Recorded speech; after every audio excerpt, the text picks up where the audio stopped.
What if your gym habits could heal your mental health? What if eating clean wasn't just physical, but spiritual? Hello, I'm Mr. ALeeT, and welcome to the ALeeT Podcast. If you are just joining us, we are currently covering the 4 wellness pillars. Last week, I interviewed Master Resiliency Trainer Carl Music as we discussed the physical wellness pillar. Today, we will explore the kind of change that transforms you from the inside out, as I will be interviewing Kareem Ahmenatu, aka the Shogun of Shadow Work. As I stated last week, the 4 wellness pillars are physical, mental, social, and spiritual. Whenever one of these pillars crumbles, so do the rest of them. In order to take care of mental, you may need to work on physical. In order to work on spiritual, you may need to work on social. Later in the episode, Kareem and I will discuss mental health options that may come as a surprise to some of you.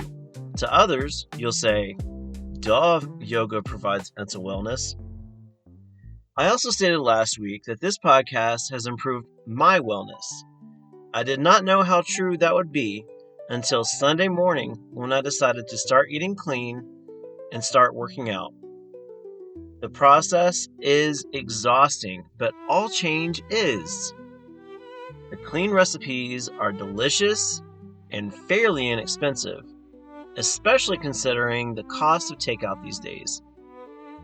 Also, I joined the local rec center as it's only a few miles from my house, and so I won't have to go out of my way to get a workout in once I start my new job. All of the things I just mentioned sound like they are rooted in physical wellness, but they are not. It's a mindset. You have to escape the conditioning that your brain tells you. Just because it's the way you have always done something, doesn't mean it's the right way. Unless, of course, it works for you. Also, this is more than a podcast. This is step 1 of the SPUG life. Salubrious, or a fancy word for doing things in a healthy way. Positivity, upholding goals. Finding your wellness, your voice, your power, and multiplying your potential.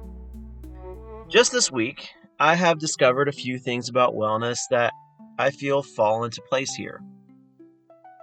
First, you're not alone. People in that gym with you had to start somewhere too, and are usually very helpful if you ask. Trust me, the RBF, or resting bro face in this case, is just a posture. They are mostly harmless. That sense of camaraderie made my social pillar take a leap. Second, once you get in the gym and make it a habit instead of a chore, it becomes part of your mantra. This fuels your spiritual pillar. Third, having a release from your mental pressures and creating this tribe and your mantra aid to your mental pillar. So no, it is not just physical. Every lifestyle change comes with a change to all of these pillars. We must be mindful when it comes to them, to make sure we are taking care of them. Your wellness should take as much precedence as your budget, your travel plans, your grocery list, your bank account balance, everything. I've said it once, and I'll even say it twice in this episode. You have to start where you are. And speaking of where we are, let's bring in our guest on a previously recorded interview.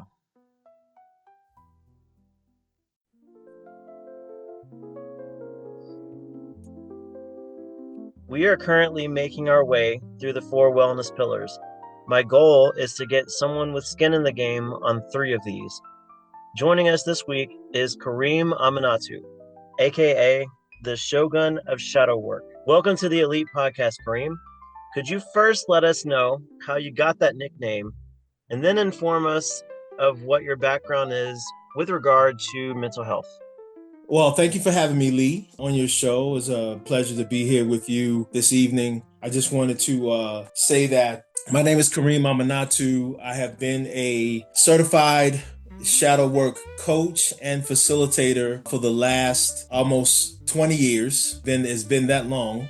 It's just crazy to hear me say it. It has been very enriching for me, and how I got into doing it was from a program that I was a part of called Inward Journey. And through that process, I was able to understand more so about myself. And in that process, they had facilitators and coaches there that I saw, and I was like, hey, what is it that they're doing? I enjoyed what they were doing. And so after I got done with the program, it gave me some inspiration to want to look into it a little bit deeper. And so I sought out who trained them. Believe it or not, they lived here in Colorado. I was able to make that personal connection with them, and the CEO and lead trainer and facilitator and writer and creator of what is called Shadow Work Seminars. The gentleman, he goes by the name of Cliff Berry. He's been doing this work now for probably 50 years, and he is my mentor. He lives in Boulder. He and his wife, Vicky, and they hold trainings all over the world in shadow work. I had a client who went through my program with me. At the time, I was offering 8 sessions. At the end of the sessions, they came to me and they were like really, really happy about the outcome that they orchestrated through my guidance and support. And they were like, man, you like a shogun. He was like, from now on, and it was a guy, he was like, from now on, he said, I'm going to call you the Shogun of Shadow Work. And it just stuck because I went to my mentor probably like a year later. We had a meeting. And so I shared that with him. And Cliff was like, I could not give you a better name. He said, because you have been one of my best students, and you have been one of the best practitioners here in the Colorado area that I've been able to become friends with. He said, I don't want to even consider myself your mentor. He said, but I'm your friend. He said, and I'm really happy to have you as my friend. And I told him, I said, well, you're going to always be my mentor. I said, I gotta be able to have the pebble. You hold the pebble so I can take the pebble out of your hand. I said, that's what you are to me, like my sensei. So, but that's how the story came about. I've been using that moniker and actually practicing within that, not just making it just something that's just being said. It is something that is practiced for the last, I would say, 10 years, of my almost 20 years of work in this modality in shadow work. I consider myself a shadow work practitioner. And being a practitioner of shadow work, I'm always and forever earnest in my development of my skill set. Because like a shogun, like a samurai, you have to practice, you have to train, you have to make it your own, and you have to honor what it is that you do, so that others that you are in the same space with, they see it as well. And to give you a little bit of background about shadow work is a way of transforming parts of your character that you would like to change with some compassion and understanding. And this methodology offers a very effective technology for balancing these diverse parts of yourself. Shadow work includes a process of sophisticated set of techniques that are facilitated by a certified shadow work facilitator that will allow people to explore and change almost any behavioral pattern. It allows for an individual to be devoted in setting ways for them to be able to look at how they behave in a certain way. It helps support for the unfolding more of themselves. People say, hey, you carry around a lot of baggage. That whole baggage thing is about what we carry from whatever traumas that might have happened, good, bad, or indifferent. And it may be affecting how you want to be able to live your life, how you may want to be able to change some things in your life that will allow you to be able to be successful in anything that you set your mind to do. And it gives you that opportunity to do that, because we work with your feelings, right? Fear, grief, anger, with shame, all these things that could be blocks that will keep you from getting to the goal that you want to get to, but you don't know why you haven't achieved this certain goal. We are able to help facilitate and support you in a way that you're able to see that for yourself, to be able to understand that, if I choose to forgive myself, love myself more in this certain way, I may be able to achieve this goal that I have set for myself. In that, you are challenged to break old behaviors. So we work totally toward that. As a shadow work facilitator, I support you in reconstructing what this issue is through a process of different types of things that will allow you to explore and change that specific pattern. The main thing is to be able to reintegrate that energy that has been sitting in shadow. And we do it step by step and guide you through the whole process. My whole thing though, Lee, is when you are going through the process, it's actually a learning experience as well.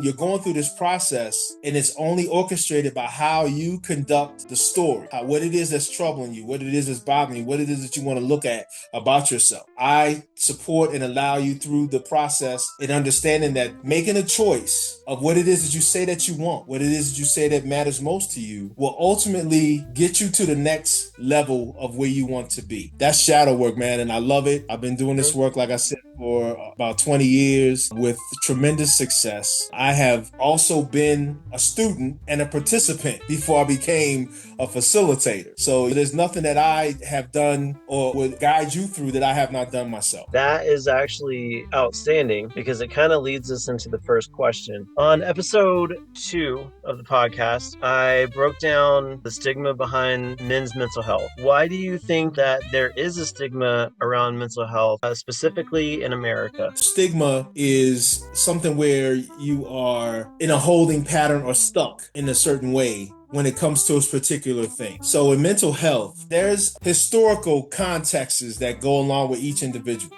Whatever your family history is, with men specifically, we're always told that we can't cry, complain. We have to show this level of machismo, strong strength, that we can't be soft, if you will.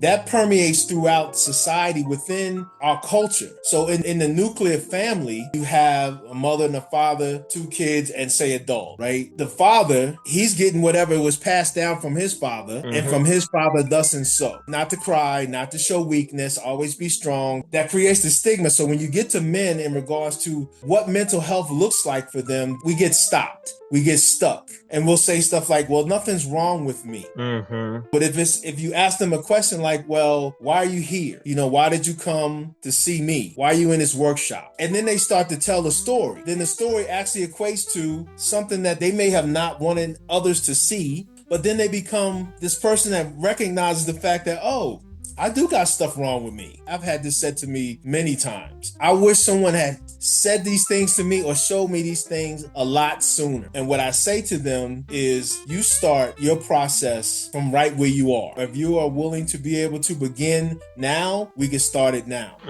I just had a conversation last night about mental health with a group of men, and talking about within that mental health is about mental wellness. And so within that mental wellness, it becomes a level of integrity, commitment, understanding what it is that you want, what you want to do, and having the courage and recognizing what are the fear factors, what are the things that have blocked you, delayed you, kept you from being where you want to be. You're here to be able to learn some things to help you be where you want to be, right? So I was sharing with these men last night was that you don't have to put it in a box and then store the box there. I'm talking about the whole person. And so I'm talking about the full body system. So I went into talking about the mental, the emotional, the physical, and the spiritual. All those 4 body systems have to coincide, because if one is in trouble, what do you think happens to the other 3? Exactly. And that's the point of these episodes that we're doing. But we go with, instead of emotional, we say social, because your social life, once that crumbles, then some of the other ones will crumble as well. But what you just said, where you said integrity and you said courage, and those are 2 different. So when I think of Air Force, integrity first, right? And then with Space Force, we have the 4 C's, and courage is one of them. That is a mantra, which means that is your spiritual health that is allowing you to get there to your mental health. If you have integrity, then you should be going to a mental health facility and saying, or hey, professional, right? And saying, hey, I need help with X, and going and getting that. Because like you said earlier, there's nothing soft soft or weak about knowing what's wrong with you. When you have a broken arm, you don't go, oh, well, I guess it'll just fix itself, right? And that's the point of me asking that question is how do we get people to start owning up to that? Well, here's the thing, back to stigma. Yeah. So I just gave like a brief family history because it's rooted in the family history and what it is that we have experienced and how it's modeled. So I talked a little bit about men and I was generalizing. We wasn't being specific about race or anything like that. Right. In regards to women, though, girls are always given an opportunity to show emotion. Always. They're actually encouraged to, show those levels of emotion of themselves from a very, very young age. Right. The whole nurturing aspect is totally rooted in what we look at in shadow work. We do the thing called a 4-quarter map. You have the sovereign, which is the north, the lover, which is the east, magician, which is the west, the warrior, which is the south. In that dynamic for women, they immediately are connected to love because that's their nature. That's how they're brought into this world. That's what they do. So when able to them to connect with their emotions like that is immediate, And so in my experience, women can connect with their emotional discourse very, very fast because they're already there. And so they become the group that's always getting the work done, always working to better themselves, always working at looking at what it is that is keeping them or holding them back from moving forward. It has been my experience over the years that I have been a therapist that women have the propensity to be amazing when they are in a space that will allow them to embrace those things that may have troubled them. Even more so when it comes down to relationships, careers, they're ready and willing to connect if they have identified or if it has been identified for them that this is something that they want to work on. For men, it's more of a challenge because we're not weaned into being those kind of emotional types of individuals, but we have the same traits that women have. We carry those same things, but our egos continue to be in the forefront and run the show all the time. Be like, oh, I can't be soft, I can't be hard, or this, that, and the third, right? But we know that I have not gotten to the next step or the next level if I had not embraced some level of empathy, some level of love, some level of understanding, some level of just being okay with my emotions and understanding that it is a part of me. I don't have to dismiss it. So specifically in American society, I begin to notice that it has been very upfront now since COVID. Let me go 5 years ago. Yes. Since COVID, we were isolated, quarantined, if you will. And that is when people started, really just kind of being with themselves and being in this level of isolation, quarantine, whatever, however you want to call it. And they got into more reading, utilizing the internet, achieve certain things that they would like to have in their lives, look at certain things they like to have in their lives. I think from there, the awareness,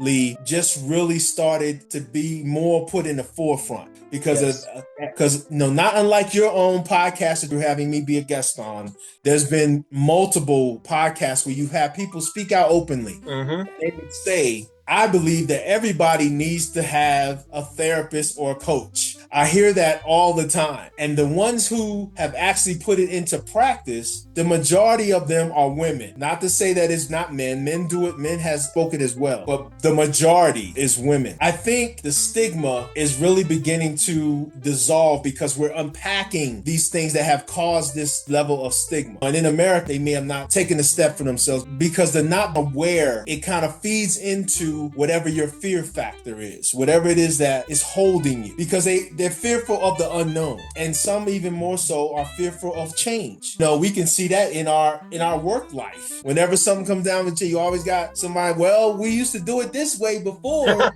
and so why are we not doing this now? Why we got to do this different? You know what I mean? So all that, goes on in your regular life too. Just to really kind of get to the conclusion for our show today from the first question so we can move on. I think that is changing and evolving. The whole stigma piece is really kind of dissipating, whereas more people are becoming more aware of their own mental wellness under the umbrella of mental health. Absolutely. I think you knocked that one out of the park. And I think in doing so, you also answered the second question, which was how does mental wellness experience differ between men and women? I think you knocked that one out of the park as well. So we're going to go on to our third question. If you were a congressman or president for a day, what would you change about our mental health care system? Well, if I was a congressman or the POTUS, I would make the nonprofits. Let's look at those. Nonprofit organizations that offer levels of health care to the general public. What I would offer to them, or what I would make for them, is that they would have the funding to be able to compensate professionals so that they can offer the services to the community for free. Now, let me say this. Free meaning that we will be willing to offer you 15 therapy sessions for free. All you have to do is come down to said organization, said community center, what have you, and sign up. It's free. And the professionals that are certified and trained and able to administer medications or make referrals to be able to medications to be able to fulfill, by the time you get done with your 15 sessions, you would clearly know, you would clearly believe in how you would want to be able to govern your life based upon your experience and being able to do that. I say all that to say this, Lee. We have an organization in Denver, Colorado that offers a 10 session for free to anyone of color who would like to have a professional therapist support them in whatever it is that they would like to work on. So I would expand that and make it nationwide. So that's what I would do. That is amazing. I actually love that. So next question, what kinds of treatment options are available today and how accessible are they? You just touched on one. Yeah, and that one is a big one. So being a member of the Association of Black Psychologists, the Denver chapter, it is a national organization. We offer a variety of options for individuals. The main option is therapy, of course, but we also offer alternative methods, which could be these modalities like acupuncture, Reiki, stonework, meditation, yoga. All these other things are complementary to your core treatment that you can go out and practice on your own. Even if you connect with a personal trainer, your personal trainer can be a treatment option for you in your exercise regimen because you're working on the total person. You're working on the whole person. There you go. So whatever treatment it is that's out there, and there's a lot of different aspects, but it really will have a level of impact if the person that is offering it to you is in a position that is supporting you to get to where you want to go. If you're with someone that is a certified individual within the modality of mental wellness, and they offer to you these alternative treatments, I, for one, will always encourage you to go and just take one class. Just take one and see if it fits, because sometimes everything doesn't fit. So whatever it is that attracts them in their interest, I always encourage my clients to pursue that. Right. And I really appreciate that a lot of the things that you just said are more so spiritual and physical related in order to increase your mental health. Yeah. I like those examples that you laid out there.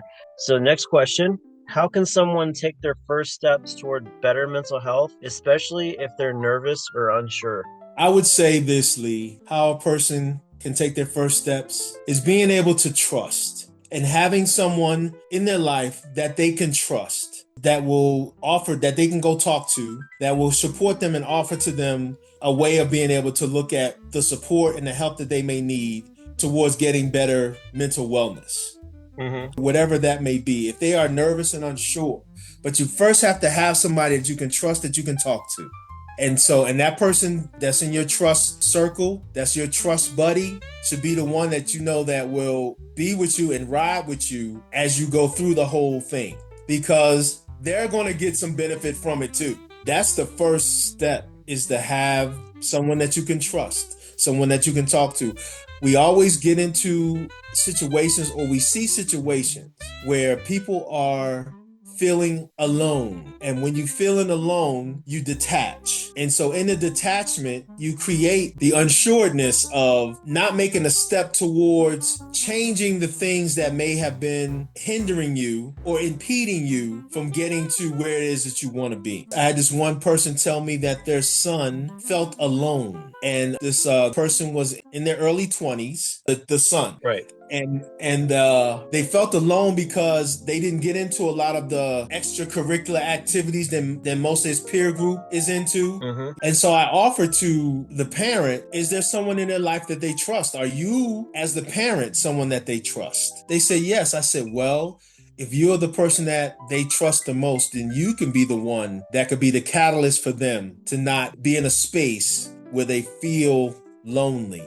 I said, lonely is not a feeling. I said, somewhere under that loneliness is fear and sadness, maybe even shame. Mm-hmm. And they were like, oh, wow, yeah. I said, they may not show it, but that's the underlining thing. That's the theme. That's the first step. If you have that, if you know that about your child, then you can make the first step and offer to go with them, to their first session. I might be unsure to have you in the same room with me. Okay, I'll wait in the waiting room, but I'm here with you. I said, what I'm saying? I said, so it's all about how you communicate. It's all about how you create a level of safety for them. And for these individuals to take their first step, they have to feel safe and they have to trust. Exactly. So you have to start a tribe. Yeah. Like reach out socially in order to get to your mental. I really like that. So for the way we have to do it in the military, you go to your primary care manager and you say, hey, I'm feeling these things. And so they're like, okay, those things mean that you have depression, you have anxiety. Would you like to talk to a mental health expert about this? And so then they'll write you your referral and then you go. That's beautiful. And that's a way for anybody, any of your listeners out there, mm-hmm. To have somebody that's in a position of trust, that's going to look out for your best interests. Absolutely. So. All right. So is there anything you would like to talk about that we didn't previously cover? In my closing words and comments for your listeners is that if you hear and see and think about things that are not working well for you, and you want to choose to do something different, seeking out someone that's in a level of trust and getting that support and allowing for them to be there for you and be there with you while you make the decision to choose to want to see a mental wellness, mental health professional so that you can get the proper care that you deserve to have for yourself so that you can continue to move on and thrive in your life. And that's my ultimate goal for myself and for anyone who becomes my client, is to how you thrive. And in doing the work that will allow you to be able to understand that your shadows, that stuff in the bag can be turned into gold. And those gold nuggets can help you create a pathway to success. Oh my God. If that doesn't hit so freaking hard. This has been fantastic. I'm glad that we were able to work this out to get it done. I'm open to being a part of your show and come back at any time you would like for me to come back. Yes. Thank you so much. It's funny that you're saying that because I was about to say, Kareem, thank you for coming to the show or coming on the ALeeT Podcast. And you are so welcome to come back anytime that you want. I will definitely make time for you in the future. I appreciate it. Yeah, thank you for the opportunity to be able to be on your podcast, and I wish nothing but the best for you in this journey, and understand that it is a journey. Thank you for the offer to be able to come back, and I will definitely take you up on it. Heck yeah, I appreciate you. All right, appreciate you too. Take care. You have a good night. You too. Take care. Man, Kareem dropped some serious truth bombs today. And if you felt even a sliver of that resonance in your chest, that's not coincidence. That's alignment. That's your mind asking you to listen a little closer to what you truly need. Thanks again to the Shogun of Shadow Work, Mr. Kareem Ahmenatu, for joining us on the podcast this week. Next week, we will have another special guest as we visit social health with a very interesting professional spin. Allow me to restate what I said last week. You're not lazy. You're carrying things. Pain, pressure, expectations, and you're still moving. That's strength. That's resilience. If you need help setting goals, couple that with what we talked about in this podcast with the acronym SMART. Specific, measurable, attainable, realistic, and time-bound.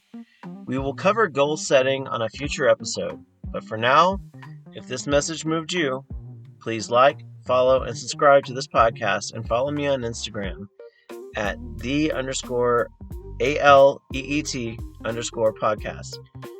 If you are feeling low or stepped on, I have been in your shoes before. You are not alone. Please feel free to reach out, and remember, just because it's heavy doesn't mean you're not strong.